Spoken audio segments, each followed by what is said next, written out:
Video को like करके आगे शेयर ज़रूर कर देना।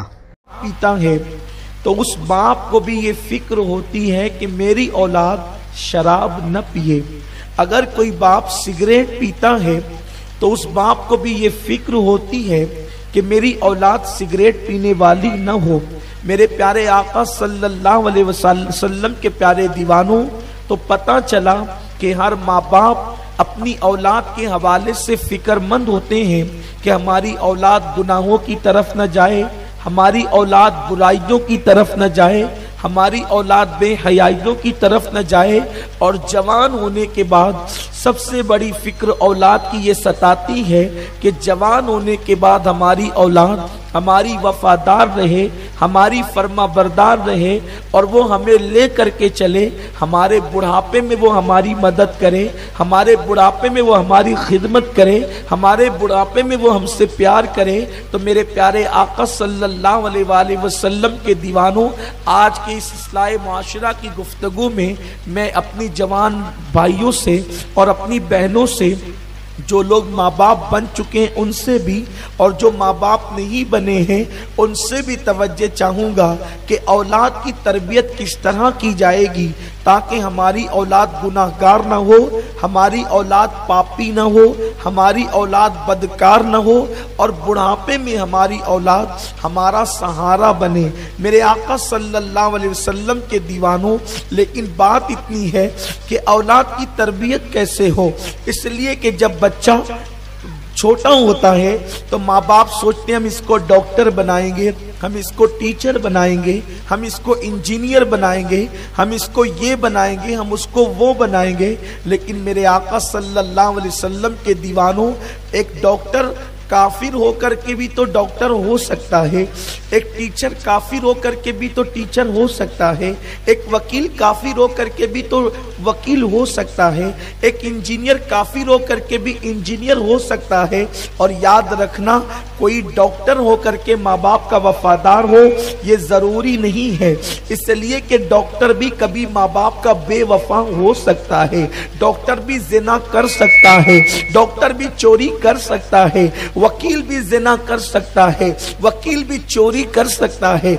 आखिर हम अपने बच्चे को क्या बनाएं कि हमारा बच्चा गुनाहों से भी बचे और हमारे साथ वफा भी करे। तो मैं किसी और का कॉल पेश नहीं करता, आओ अपने आका की तरफ, मदीने के ताजदार की तरफ, दोनों आलम के मालिक को मुख्तार की तरफ, उस रसूल हाशमी की बारगाह में चले जो रसूल माहिर नफ्सियात है, जो रसूल सही माना में कौम के मुस्लिह हैं, बल्कि मुस्लिहीन के भी मुस्लिह हैं। मेरे आका मुस्तफा करीम रऊफुर रहीम सल्लल्लाहु अलैहि वसल्लम ने इरशाद फरमाया, ऐ लोगों, तुम अपनी औलाद को 3 बातें सिखाओ। सबसे पहले अपनी औलाद को 3 चीजें सिखाओ। अब यहाँ ध्यान से सुनना, आका औलाद की तरबियत का तरीका बता रहे हैं, आका औलाद की तरबियत का सलीका बता रहे हैं। आकाए करीम मुस्तफा जाने रहमत सल्लल्लाहु अलैहि वसल्लम इरशाद फरमाते हैं, हर माँ बाप के लिए जरूरी है कि वो अपनी औलाद को 3 बातें सबसे पहले सिखाए। ABCD से पहले, अली बा ता से पहले, अनार का ओ बटन का बो से पहले, यानी हर चीज से पहले, अम्मी के नाम से पहले, अब्बू के नाम से पहले, दादी के नाम से पहले, अपने नसब से पहले, अपने हसब से पहले, अपने मोहल्ले से पहले, अपने मोहल्ले के नाम से पहले, अपने खानदान की वजाहत से पहले, सबसे पहले अपनी औलाद को 3 बातें सिखाओ। इसलिए कि ABCD हो या उर्फ तहज्जी हो या अली बाता हो, इंसान जो है जब बोलने लगता है तब सीखता है। लेकिन हुजूर अलैहिस्सलातु व तस्लीम ने बोलने से भी पहले जो चीजें सीखने की थी, हुजूर अलैहिस्सलाम फरमाते हैं कि सबसे पहले 3 बातें तुम अपनी औलाद को सिखाओ। पहले नंबर पर मेरे आका फरमाते हैं, तुम अपने नबी की मोहब्बत अपने औलाद को सिखाओ, अपने आका की मोहब्बत अपनी औलाद को सिखाओ। यानी पहले नंबर पर मुसलमान का बच्चा अगर कोई चीज सीखेगा तो वो इश्क रसूल सीखेगा, वो मोहब्बत रसूल सीखेगा, वो ताज़ीम रसूल सीखेगा। अब आइए मेरे आका सल्लल्लाहु अलैहि वसल्लम के दीवानों, मोहब्बत रसूल फर्ज है और याद रखना ये सारे फराइज से बड़ा फर्ज है। اس سے بڑا فرض کوئی نہیں ہے۔ ہر فرض ایک مقام پر آ کر کہیں نہ کہیں چھوڑا جا سکتا ہے، ہر فرض کہیں نہ کہیں ترک کیا جا سکتا ہے، لیکن یہ ایسا فرض ہے یہ کہیں ترک نہیں کیا جا سکتا۔ مثال کے طور پر نماز آ گئی، نماز سامنے ہے اور جان کی حفاظت بھی ہے، یعنی کہ مثال کے طور پر آپ نے نماز شروع کی، یہ نماز کیا ہے؟ اہم العبادات ہے، یہ ساری عبادتوں میں سب سے عظیم عبادت ہے، سب سے اہم عبادت ہے۔ قرآن مقدس میں اللہ نے کم و بیش 700 مقام پر نماز پڑھنے کا حکم فرمایا ہے۔ اتنی عظیم عبادت سارے فنائے زمین پر آئے، لیکن جب نماز کی باری آئی تو میرے اللہ نے آسمانوں کے اوپر، حتیٰ کہ عرش کے اوپر، حتیٰ کہ لامکان پہ بلا کر محبوب کو نمازوں کا تحفہ عطا فرمایا۔ لیکن قربان جائیں، جس نماز کا حکم 700 مقام پر دیا جاتا ہے، جس نماز کو مومنوں کی معراج کہا جاتا ہے، جس نماز کے چھوڑنے پہ حضور فرماتے ہیں من ترک الصلاۃ متعمدا فقد کفر، کہ جس نے نماز کو جان بوجھ کے چھوڑ دیا وہ کفر کی حد تک پہنچ گیا۔ ایسی نماز جس کے سجدے میں جانے کے بعد خدا بندے کے درمیان کے حجابات اٹھ جائیں، وہ نماز جو جنت کی کنجی ہے، وہ نماز جو جنت کی چابی ہے، وہ نماز جو اللہ کے قرب کا ذریعہ ہے، وہ نماز جو مومن کی معراج ہے، وہ نماز جو انسان کو اتنا بلند کرتی ہے کہ نماز کے بعد جب کوئی دعا کرتا ہے اس کی دعا رد نہیں کی جاتی۔ وہ نماز جب انسان نماز میں کھڑا ہوتا ہے تو فرشتے اس کی زیارت کو آتے ہیں، جب انسان نماز میں کھڑا ہوتا ہے اس کے سر پہ نور کا چہرہ، نور کا صحرا سجایا جاتا ہے، جب وہ نماز میں کھڑا ہوتا ہے اس کے سامنے رب کی تجلیات ہوتی ہے۔ لیکن یہ نماز فرض ہے، فرض فرض فرض، لیکن کوئی نماز شروع کیا، نماز شروع کرنے کے بعد کیا دیکھا کہ ایک اندھا جو ہے وہ جا رہا تھا کنویں میں گرنے کے لیے۔ نمازی کو پتا چلا اگر نماز توڑ کر کے اس اندھے کو نہیں بچاؤں گا تو اس کی جان چلی جائے گی، یا اللہ اکبر، سانپ سامنے آ گیا، سانپ ڈس لے گا میری جان چلی جائے گی۔ تو اسلام کہتا ہے اب نماز کو توڑ دے اور اس کی جان بچا لے اور اپنی جان بچا لے۔ پتا چلا جب جان کا معاملہ آیا، جب جان کا معاملہ آیا تو پھر نماز جیسا فرض بھی ظاہری طور پر ترک کر دیا گیا، چھوڑ دیا گیا۔ اسی طریقے سے روزہ فرض ہے، انسان سفر میں ہے، رمضان شریف کا مہینہ ہے، سفر میں روزہ چھوڑنے کی اجازت ہے۔ میرے آقا علیہ السلام کے دیوانوں، بندہ زکات دینے کے قابل ہے لیکن ایسے حالات آ گئے کہ چلو وہ خود بھی سفر میں ہے تو بھی اس کے لیے جو ہے زکات کے معاملات ڈیلے ہو سکتے ہیں، یعنی جتنے بھی فرائض ہیں سارے فرائض ڈیلے ہو سکتے ہیں، ہر ایک کے معاملے میں کمپرمائز کیا جا سکتا ہے، ہر ایک کو چھوڑا جا سکتا ہے، ہر ایک کو کہیں نہ کہیں مقام پہ ترک کیا جا سکتا ہے۔ جیسے شرابی کو لے لیجئے، مرنے والا مر رہا ہے، پینے کے لیے پانی نہیں ہے، ایسے موقع پر اگر وہ ایک گھونٹ اتنا پی لے گا اس کا حلق تر ہو جائے گا اور اس کی جان بچ جائے گی تو اتنی دیر کے لیے اس کو رخصت دے دی جاتی ہے۔ یعنی ہر فرض کو کہیں نہ کہیں کسی نہ کسی مقام پر انسان مجبوری کی بنیاد پر یا کسی بنیاد پر، عذر کی بنیاد پر چھوڑ سکتا ہے۔ لیکن اللہ کی عزت کی قسم، عشق مصطفیٰ ایسا فرائض کا فرض ہے کہ اس کو کہیں چھوڑا نہیں جا سکتا، ادھر اس کو چھوڑا ادھر تیرا ایمان بھی چلا گیا۔ اسی لیے آپ دیکھیں ہر فرض کے ساتھ کمپرمائز ہو سکتا ہے، لیکن عشق مصطفیٰ وہ فرض ہے کہ جس کے ساتھ کبھی کمپرمائز نہیں ہو سکتا۔ اسی لیے میرے آقا فرماتے ہیں الا لا ایمان لمن لا محبت لا، آگاہ ہو جاؤ عشق رسول کے بغیر ایمان ہو ہی نہیں سکتا۔ آقا فرماتے ہیں اپنی اولاد کو پہلے محبت رسول سکھاؤ۔ عشق رسول، محبت رسول کیا ہے؟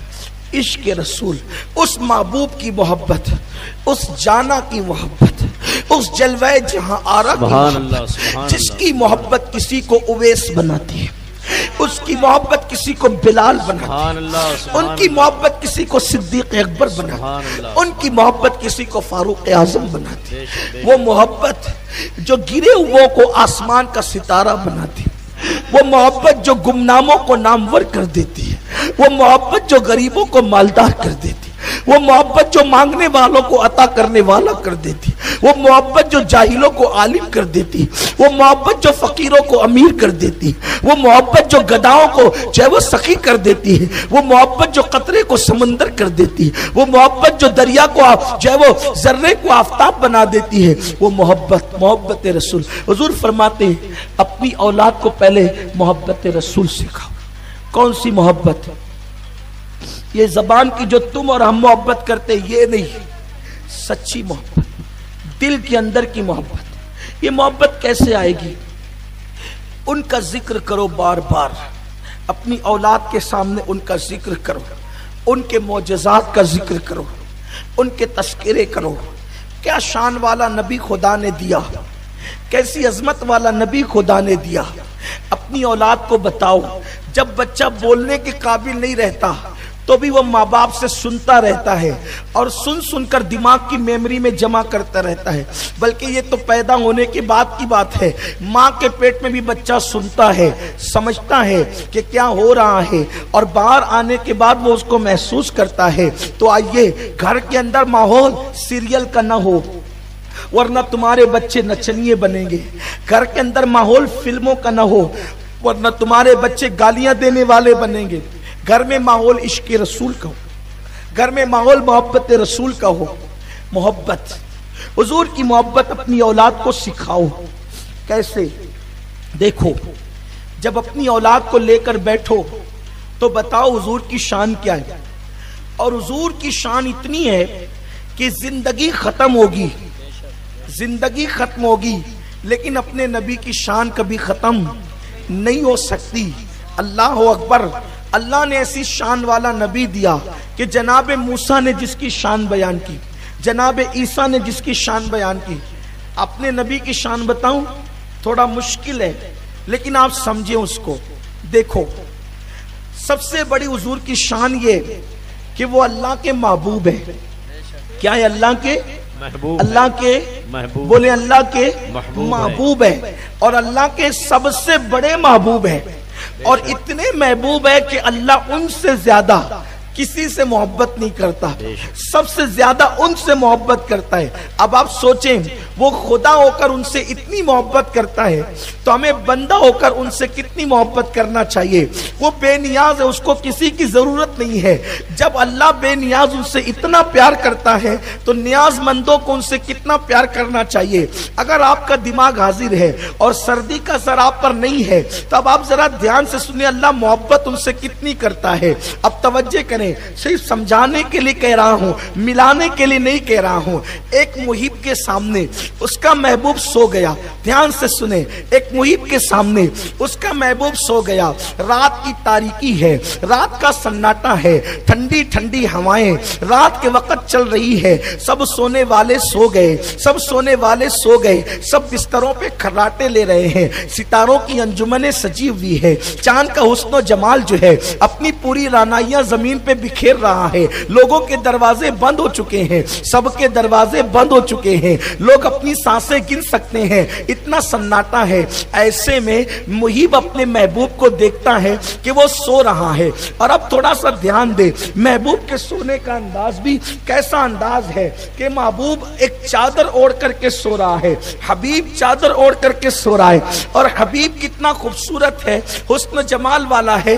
उसने चादर जो है अपने मुंह पर यूं डाल रखी है, और जब चादर डाली वो भी चादर हरी नहीं बल्कि चादर काली हो, सिया रंग की हो, और उसके गोरे गोरे चेहरे से, उसके हसीन चेहरे से काली सिया चादर से नूर छन छन के निकल रहा हो। ऐसे में मुहिब की निगाह महबूब पे पड़ती है, और महबूब पे पड़ने के बाद वो काली सिया चादर जब उसके जमाल को जो है वो और मजीद चार चांद लगा रही होती है, तो उस वक्त मुहिब अपने महबूब से कहता है, ओ मेरे यार जरा उठना, मुझसे बातें कर। सुभान अल्लाह, क्या बात है। ओ मेरे यार उठ जरा मुझसे बातें कर। आपसे पूछता हूं कि महबूब को सुलाना ज्यादा बेहतर है या महबूब को जगाना ज्यादा बेहतर है? मोहब्बत जो है तो आदमी क्या सोचेगा, अरे यार सोने दो इसको, کیوں؟ اور وہ بھی اس محبوب کو جس کو دن میں بہت محنت کرنی پڑتی ہے، جس کو دن میں بہت کام کرنا پڑتا ہے، تو ہم کیا کہیں گے؟ سو جا بیٹا، صبح اسکول جانا ہے، سو جا بیٹا، صبح جو ہے وہ تجھے کام کرنا ہے۔ یارو، محبوب کو سلانا زیادہ محبت ہے یا محبوب کو جگانا؟ یاد رکھیں، محبت تقاضا کرتی ہے، محبت تقاضا کرتی ہے کہ محبوب کو اچھا لگا ہو تو لائک کر کے آگے شیئر ضرور کر دینا۔ اللہ حافظ۔